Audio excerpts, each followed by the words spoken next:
ಮಾಧವ್ ಅವರೇ, ಬನ್ನಿ ತುಳಸಿಯವರೇ. ನಿಮ್ಮನ್ನು ಊಟಕ್ಕೆ ಕರೆಯೋಣ ಅಂತ ಬಂದೆ. ನೀವು ನೋಡಿದ್ರೆ ಕಿಟಕಿ ಕಡೆ ನೋಡ್ತಾ ನಿಂತಿದ್ದೀರಾ, ಏನಾಯ್ತು? ಈ ಥರ ಚಂದ್ರನ್ ನೋಡಿದಾಗೆಲ್ಲ ನನ್ನ ಮಹೇಶನೇ ನೆನಪಾಗ್ತಾನೆ. ಅವನಿಗೆ ಚಂದ್ರನ ಬೆಳಕಲ್ಲಿ ಊಟ ಮಾಡೋದಂದ್ರೆ ತುಂಬ ಖುಷಿ. ಅಂದ್ರೆ ನೀವು ಬೆಳದಿಂಗ್ಳು ಊಟ ಮಾಡ್ತಿದ್ರಾ? ನೀವು ಅಂದರೆ? ನಮ್ಮನೇನಲ್ಲೂ ಮಾಡ್ತಾ ಇದ್ವಿ. ಹೌದಾ? ನನಗೆ ಈ ವಿಷಯ ನೀವು ಹೇಳೇ ಇರಲಿಲ್ಲ. ಹೇಳೋ ಸಂದರ್ಭ ಬಂದಿರಲಿಲ್ಲ. ಈಗ ನೀವೇ ಹೇಳ್ತಾ ಇದ್ದೀರಲ್ಲ, ಅದಕ್ಕೆ ನೆನಪಾಯ್ತು. ಹಾಂ, ನಮ್ಮನೇಲಿ ಹೀಗೆ ತಿಂಗಳ ಬೆಳಕಲ್ಲಿ ಕೈ ತೂತು ಊಟ ಮಾಡ್ತಾ ಇದ್ವಿ. ಎಲ್ಲ ಮಹೇಶಂದೇ ಅರೇಂಜ್ಮೆಂಟ್ಸ್. ಇವತ್ತು ಹುಣ್ಣಿಮೆ ಅಂತ ಗೊತ್ತಾಗಿದ ತಕ್ಷಣ ಬೆಳಿಗ್ಗೆನೇ ಅನೌನ್ಸ್ ಮಾಡಿಬಿಡ್ತಿದ್ದ, ಇವತ್ತು ರಾತ್ರಿ ಬೆಳದಿಂಗಳಲ್ಲಿ ಊಟ ಅಂತ. ಸಂಜೆ ಆಗ್ತಿದ್ದ ಹಾಗೆ ಚಾಪೆ ಅದು ಇದು ಅಂತೆಲ್ಲ ತಗೊಂಡು ಮೇಲೆ ಕೂರಕ್ಕೆ ವ್ಯವಸ್ಥೆ ಮಾಡ್ತಿದ್ದ. ನಮ್ದೆಲ್ಲರದು ಊಟ ಆದಮೇಲೆ ನಾನು ಮಹೇಶ ಹರಟೆ ಹೊಡಿತಾ ಕೂತಿರ್ತಿದ್ವಿ. ಆಗ ಅವಿ ನಿದ್ದೆ ಗಣ್ಣಲ್ಲೇ ನಮ್ಮ ಹತ್ರ ಓಡ್ ಬಂದು ಅವಿ ನನ್ನ ಮೇಲೆ, ಮಹೇಶನ ಮೇಲೆ ಅಭಿ ನಿದ್ದೆ ಮಾಡಿಬಿಡೋರು. ಇಷ್ಟು ದಿನ ಇಂಥ ದಿನ ಬರೋದೇ ಇಲ್ವೇನೋ ಅಂದ್ಕೊಂಡಿದ್ದೆ. ಆದರೆ ಈಗ ಮಹೇಶ ಹುಷಾರಾಗ್ತಿರೋದು ನೋಡಿದ್ರೆ ಮತ್ತೆ ಇಂಥ ದಿನ ಬಂದೇ ಬರುತ್ತೆ ಅನ್ನೋ ವಿಶ್ವಾಸ ಬರ್ತಿದೆ ನನಗೆ. ಅಂದರೆ ಮಹೇಶ ಮತ್ತೆ ಹುಷಾರಾದರೂ ನಮ್ಮ ಮನೆಯಲ್ಲಿನ ಸಂಬಂಧಗಳೆಲ್ಲ ಮತ್ತೆ ಸರಿ ಹೋಗುತ್ತೆ ಅನ್ನೋ ನಂಬಿಕೆ. ಸಂಬಂಧ ಮೊದಲಿನ ಥರ ಇರೋ ಹಾಗೆ ನಾವು ಮಾಡೋಣ, ಅದೇ ಅಲ್ವಾ ನಮ್ಮ ಮುಂದೆ ಇರೋ ಸವಾಲು. ಇವತ್ತೇ ನಾವೆಲ್ಲರೂ ಸೇರಿ ಬೆಳದಿಂಗ್ಳು ಊಟ ಮಾಡೋಣ. ಇವತ್ತಾ? ಹೌದು. ಅದು ಹೇಗೆ ಸಾಧ್ಯ ತುಳಸಿಯವರೇ? ಅಭಿ ಖಂಡಿತ ಬರಲ್ಲ. ಪ್ರಯತ್ನ ಸೋಲ್ಬೋದು, ಆದರೆ ಪ್ರಯತ್ನ ಮಾಡೋದ್ರಲ್ಲಿ ಸೋಲ್ಬಾರ್ದಲ್ವಾ? ಒಂದ್ಸಲ ಕರೆದು ನೋಡೋಣ, ಬನ್ನಿ.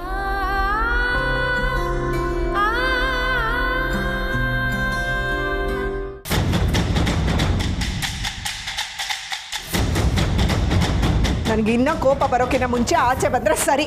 ಬಂದಿಲ್ಲ ಅಂದ್ರೆ ಮಗಳು ಅಂತ ನೋಡ್ದೆ.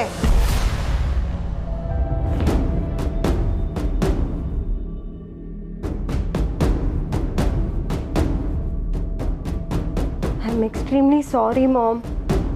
ಅದು ನನ್ನ ಫ್ರೆಂಡ್. ಸಾರಿ ಮಾಮ್, ನನಗೇನು ಮಾಡಬೇಡ please.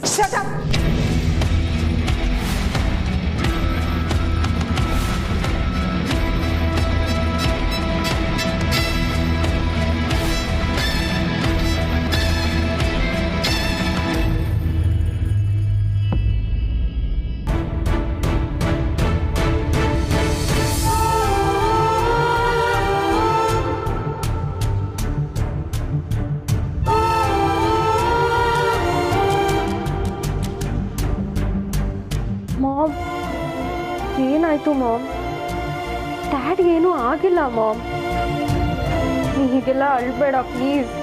I can't see you like this mom. Please mom. Mom, ನೀನಂದ್ರೆ ನನಗೂ ಅಳು ಬರುತ್ತೆ. ಬೇಕಾದ್ರೆ ನೀನು ನಂಗೆ ಕೆನ್ನೆಗೆ ಒಂದು ಬಾರಿಸ್ಬಿಡು, ಬಟ್ ಹೀಗೆಲ್ಲ ಅಳ್ಬೇಡ ಮಾಮ್ ಪ್ಲೀಸ್. ನೀನು ಹೊರಡು ಮಾಮ್. ಹೊರಡು ಅಂದೆ. ಸಾರಿ ಮಾಮ್. ಆಚೆ ಹೋಗ್ತೀಯಾ ಪ್ಲೀಸ್?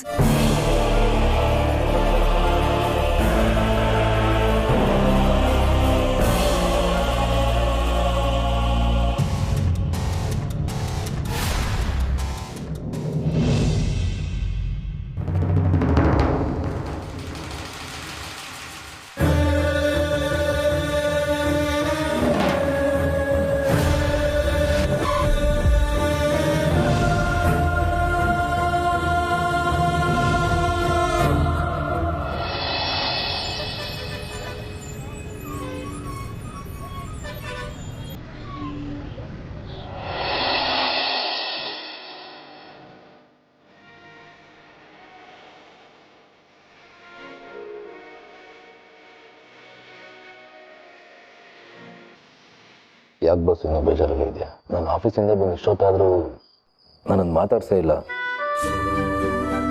ನನ್ನ ಮೇಲೆ ಏನಾದ್ರು ಬೇಜಾರ? ನೀನು ಹೀಗಿದ್ರೆ ಹೇಗೆ ಬಾಸು?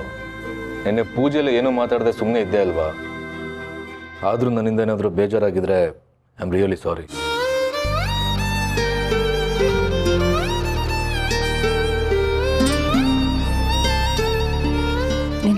ಹೇಳ್ಬೇಡ. ನನಗೇನೂ ಆಗಿಲ್ಲ. ಮತ್ತೆ ಯಾಕೆ ಈ ಥರ ಮುಖ ಊದಿಸ್ಕೊಂಡಿದ್ಯಾ? ನೀನು ಈ ಥರ ಇದ್ರೆ ಎಷ್ಟು ಬೇಜಾರಾಗುತ್ತೆ ಗೊತ್ತಾ? ಹೋಗ್ಲಿ, ನಾನು ಕೊಟ್ಟಿರೋ ಕಾಫಿ ಕುಡಿದ್ಮೇಲೂ ಬೇಜಾರು ಹೋಗಿಲ್ವಾ? ಎಷ್ಟು ಪ್ರೀತಿಯಿಂದ ನನ್ನ ಹೆಂಡತಿಗೋಸ್ಕರ ಮಾಡಿದ್ದೆ ಗೊತ್ತಾ?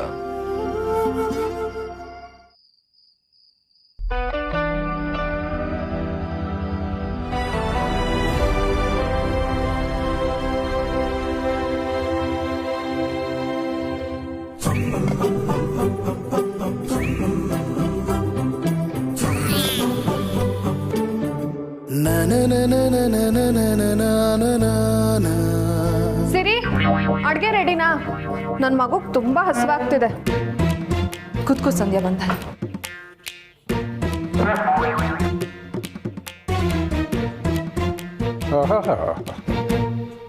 ಗಂಡ ಹೆಂಡತಿ ಇಬ್ರು ಜೊತೆನಲ್ಲಿದ್ದಾರೆ ಅಂತ ನಾನು ವಾಪಸ್ ಹೋದರೆ ಬಂದುಬಿಟ್ಲು ಇವಳು. ಚಿತ್ರಾನ್ನದ ಮಧ್ಯೆ ಸಿಗೋ ನಿಂಬೆ ಹಣ್ಣಿನ ಬೀಜದ ಥರ.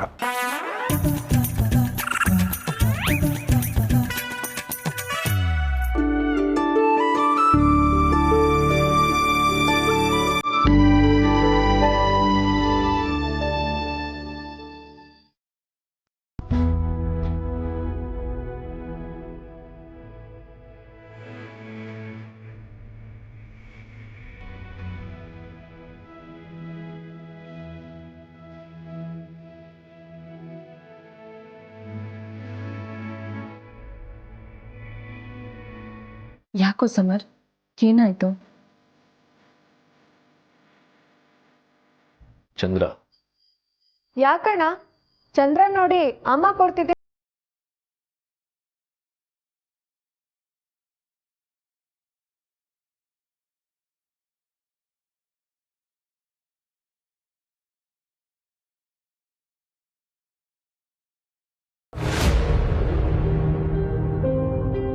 ಏಯ್, ನಿಂತರ ನನ್ನ ಸ್ವಾಭಿಮಾನ ಇಲ್ದಿರಕ್ಕಾಗತ್ತಾ? ಈಗ ವಿಷಯ ಎಲ್ಲೆಲ್ಲೋ ಹೋಗೋದು ಬೇಡ. ಬೆಳೆದಿಂಗಳು ಊಟ ತಾನೇ, ಈಗಲೂ ಮಾಡಿದ್ರಾಯ್ತು. ಏನಂತೀರಾ?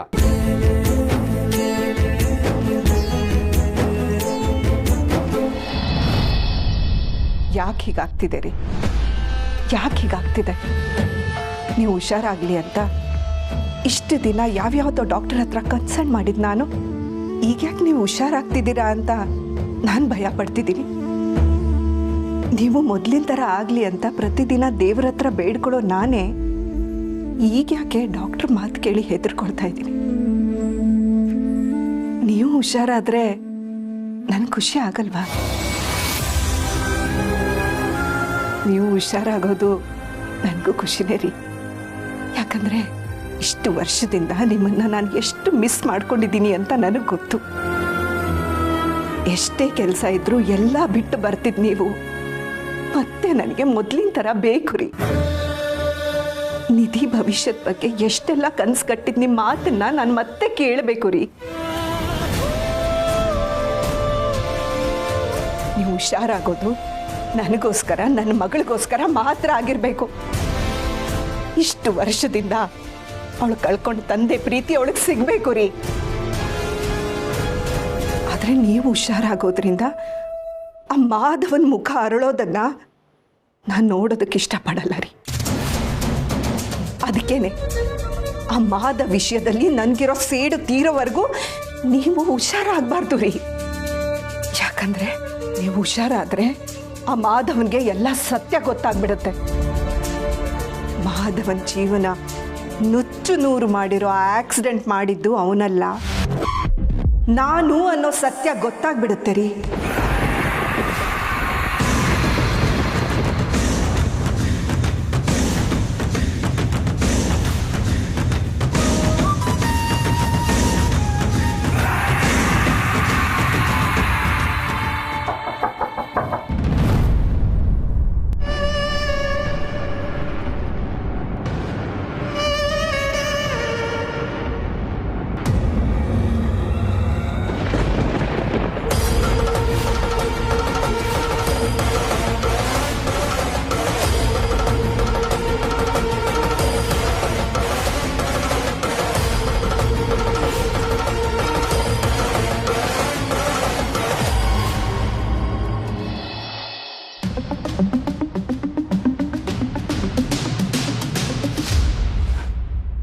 ಅಭಿ, ಎಷ್ಟು ಸಲ ಹೇಳಿದ್ದೀನಿ ನಿಮಗೆ ನನ್ನ ರೂಮಿಗೆ ಬರೋಕ್ಕೆ ಮುಂಚೆ ಪರ್ಮಿಷನ್ ತೊಗೋಬೇಕು ಅಂತ. ಹಾಳಾದ ಮರವು. ಸಾರಿ, ಮರ್ತ್ಬಿಟ್ಟೆ. ಕೆಲವ್ರಿಗೆ ಮರೆಯೋದು ತುಂಬ ಸುಲಭ. ಮಗನ ಮದುವೆ ನಿಲ್ಸಿದ್ದನ್ನು ಮರ್ತೇ ಬಿಟ್ಟಿರ್ತಾರೆ. ಯಾಕೆ ಮತ್ತೆ ಅದೇ ವಿಷಯ? ಈಗ ನಾನು ನಿನ್ನ ಊಟಕ್ಕೆ ಕರೆಯೋಕೆ ಬಂದೆ. ನೋಡಿ, ಸುಮ್ಮನೆ ನನ್ನ ಒಲಿಸ್ಕೊಳ್ಳೋ ಪ್ರಯತ್ನ ಮಾಡಬೇಡಿ. ನನಗೆ ಹಶ್ವಾದಾಗ ನಾನೇ ಹೋಗಿ ಊಟ ಮಾಡ್ತೀನಿ. ಯಾರು ಬಂದು ಕರೆಯೋ ಅವಶ್ಯಕತೆ ಇಲ್ಲ. ಅಭಿ, ಇಲ್ಲ, ಇವತ್ತು ನಿನಗೊಂದು ಸರ್ಪ್ರೈಸ್ ಇದೆ. ಸರ್ಪ್ರೈಸು?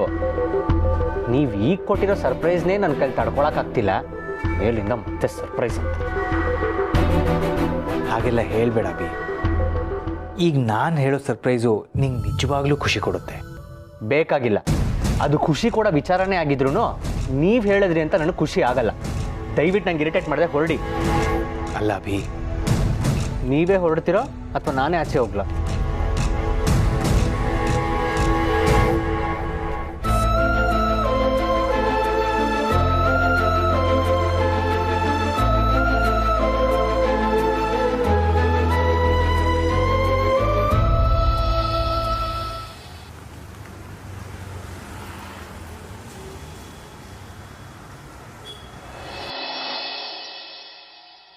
ಈ ಕೈ ತುತ್ತಿನ ಬಗ್ಗೆ ನಿಮಗೆಲ್ಲ ಒಂದು ಕಥೆ ಹೇಳಬೇಕು, ಚಿಕ್ಕ ಕಥೆ.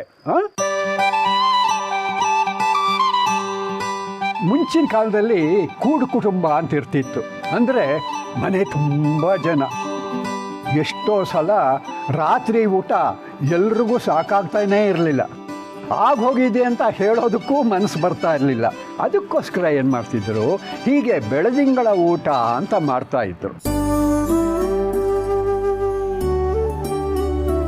ಒಂದು ದೊಡ್ಡ ಪಾತ್ರೆಯಲ್ಲಿ ಈ ಥರ ಅನ್ನ ಎಲ್ಲ ಕಲಸಿಬಿಟ್ಟು ಮನೆ ಹಿರಿ ಹೆಂಗಸರು ಎಲ್ರಿಗೂ ತುತ್ತು ಹಾಕೋರು.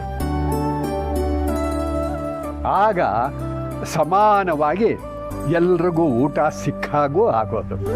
ಎಲ್ರಿಗೂ ಸಮಾನವಾಗಿ ಸಿಗುತ್ತೆ ಅನ್ನೋದು ಹೌದು, ಆದರೆ ಆಗಲೂ ಹೊಟ್ಟೆ ತುಂಬಲಿಲ್ಲ ಅಂತಂದ್ರೆ ತುಂಬದೆ ಹಾಗಿರುತ್ತೆ. ಕೊಡೋ ಪ್ರತಿಯೊಂದು ತುತ್ತಲ್ಲೂ ಆ ಅನ್ನದ ಹಿಂದೆ ಅಮ್ಮನ ಪ್ರೀತಿ ಇದ್ದೇ ಇರುತ್ತೆ. ತುಳಸಿ ಹಾಗೆ ಅಲ್ವಾ ಕೊಡ್ತಾ ಇದ್ದಿದ್ದು.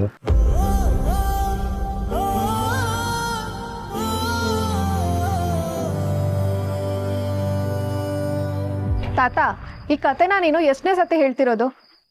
120ನೇ ಸಲ. ಓಹೋ, ನಿನ್ನ ಗಂಡನಿಗೆ ಈ ಕಥೆ ಗೊತ್ತಿತ್ತಾ ಕೇಳು? ಗೊತ್ತಿತ್ತಾ ಪ್ರಸಾದ? ಇಲ್ಲ ತಾತ, ನಿಜವಾಗ್ಲೂ ಗೊತ್ತಿರಲಿಲ್ಲ. ಕೇಳಿ ತುಂಬ ಖುಷಿ ಆಯಿತು.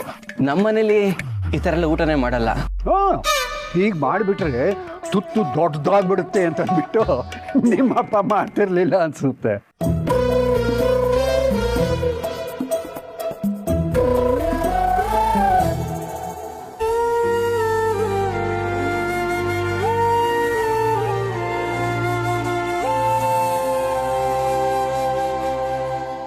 ಆಯ್ತು, ಈಗೇನು ಊಟ ಶುರು ಮಾಡೋದಾ ಅಥವಾ ಮುಹೂರ್ತ ಏನಾದ್ರೂ ನೋಡ್ಬೇಕಾ? ನನ್ನ ಮಗು ಫೈಟಿಂಗ್ ಆಡ್ತಿದೆ. ಅಯ್ಯೋ, ಹೌದಾ? ಹಾಗಾದ್ರೆ ನಾಳೆಯಿಂದ ನೀನು ನನ್ನ ಜೊತೆ ಕೂತ್ಕೊಂಡು ಟಿವಿನಲ್ಲಿ ಕುಸ್ತಿ ಪ್ರೋಗ್ರಾಮ್ ನೋಡಬೇಡ.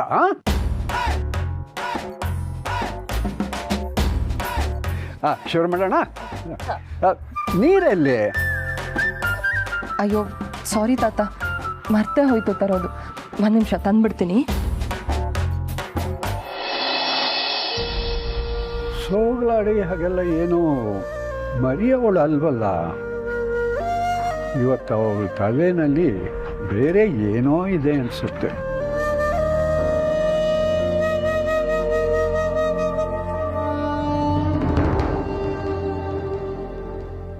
ಲ್ಯಾಪ್ಟಾಪ್ ಬ್ಯಾಗ್ ಇಲ್ಲೇ ಬಿಟ್ಟು ಹೋಗಿದ್ದಾನಲ್ಲ, ಮರ್ತೋಗಿದ್ದಾನೆ ಅನ್ಸುತ್ತೆ. ರೂಮಲ್ಲಿ ಇಟ್ಬಿಡೋಣ.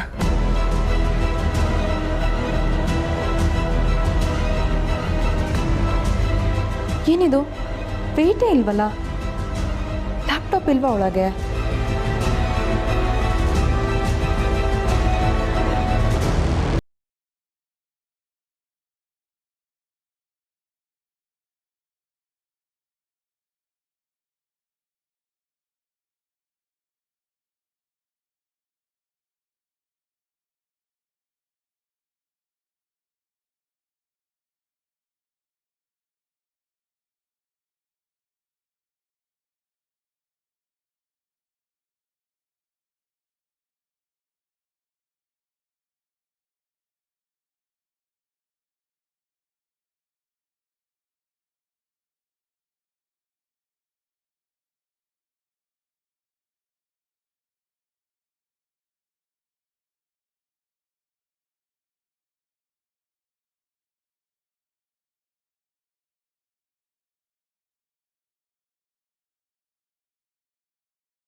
ನಂಗೆ ಗೊತ್ತಿತ್ತು ಯಾರೂ ಬರಲ್ಲ ಅಂತ.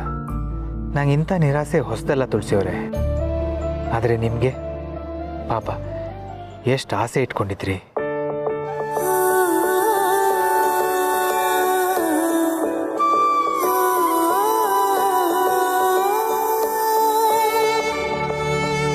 ತುಳಸಿಯವರೇ, ನಾನು ಹೇಳಿಲ್ವಾ, ದಯವಿಟ್ಟು ಬೇಜಾರು ಮಾಡ್ಕೋಬೇಡಿ. ಕೆಲವೊಂದು ಸಲ ಸಣ್ಣ ಪುಟ್ಟ ಖುಷಿಗೆ ಎಷ್ಟು ಬೆಲೆ ಇದೆ ಅಂತ ಎಲ್ರಿಗೂ ಗೊತ್ತಾಗಲ್ಲ. ಬೇಜಾರು ಯಾಕೆ? ಬೆಳ್ದಿಂಗ್ಳು ಊಟಕ್ಕೆ ಯಾರೂ ಬರಲಿಲ್ವಲ್ಲ. ನಿಮ್ಮನೇಲಾಗಿದ್ದರೆ ಎಲ್ಲರೂ ಖುಷಿಲಿ ಬರ್ತಿದ್ರೇನೋ. ಇದು ನಮ್ಮನೇನೆ ಅಲ್ವಾ? ಬೆಳೆದಿಂಗ್ಳು ಊಟಕ್ಕೆ ಎಲ್ರೂ ಕರೆಸ್ಬೇಕು ಅಂತಿದ್ರೆ ಆ ಚಂದ್ರನೇ ಕರ್ಸ್ಕೊತಾನೆ. ಅವೆಲ್ಲ ಸಾಧ್ಯ ಇಲ್ಲ ತುಳಸಿಯವರೇ. ನಡೀರಿ ಕೆಳಗಡೆ ಹೋಗೋಣ.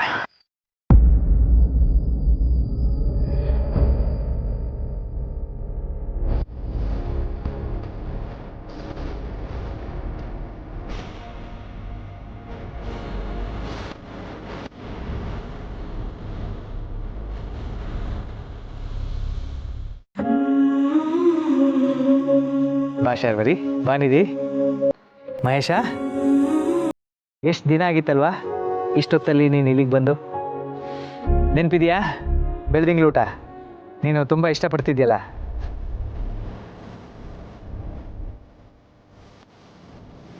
ಸದ್ಯ ಕೊನೆಗೂ ಬಂದಿರಲ್ಲ ನೀವೆಲ್ಲ. ಪೂರ್ಣಿ ಬರ್ತಾಳೆ, ಜೊತೆಗೆ ಅಭಿನೂ ಬಂದಿದ್ರೆ ಚೆನ್ನಾಗಿರ್ತಿತ್ತು. ಬರ್ತಾರೆ ಕನ್ಸು ಕಾಣಿ.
ತಿನ್ನೋ, ಅದೇನು ಪ್ರಸಾದವೇ?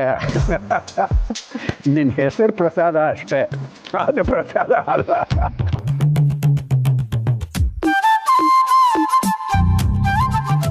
ಏನೋ ಸಮರ್ಥ, ಅದು ಯಾಕೆ ಮುಖ ಗಂಟು ಹಾಕ್ಕೊಂಡಿದ್ದೀಯೋ? ಊಟ ಮಾಡೋವಾಗ ನಗ್ತಾ ತಿನ್ನಬೇಕು.